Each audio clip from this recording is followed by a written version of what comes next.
Seifert with MobileBurn.com, and here we are at Mobile World Congress 2012.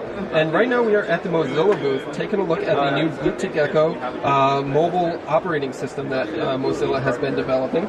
The Boot to Gecko is kind of a unique OS. It's an open source system that carriers and device manufacturers can take and really customize to their own personal needs or wants, therefore.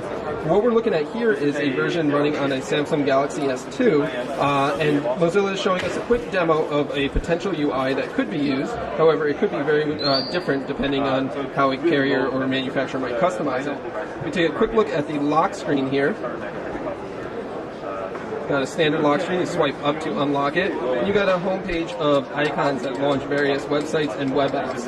The thing that's interesting about Boot to Gecko is that it's written entirely in HTML5 and JavaScript. So if we open up the dialer here, and I hit this little menu button here, we can take a look at the various HTML code that's used to build it. So it's all done in HTML5. It's extremely light, and it's a very different experience or different build than what you'd see on a standard Android device.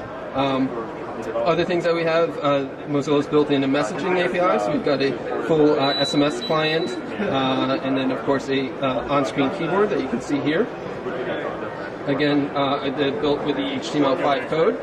There's also a browser built in. There's a camera API built in, so developers can work with a camera. As you can see, there we go. A little bit laggy, but of course this system is still in development now, so it's not a final product yet. There's a video API, but they're also tapping into the graphics capabilities of high-end phones, so you can see this various graphics functions here. That's pretty cool. Mozilla has already partnered with Telefonica to work with Boot to Gecko and produce a phone running it. And Telefonica's user interface actually looks extremely different than what we're seeing here, as it's customized it entirely for its own needs. But we should be learning more about Boot to Gecko as time goes on. Of course, this is an open source development project from Mozilla, so it can be looked at right now. You can download the source code on GitHub and tweak it and play with it however you'd like. So there you go. That's a real quick first look at Boot to Gecko from Mozilla. This is Dan Seifert with MobileBurn.com. Thanks for watching.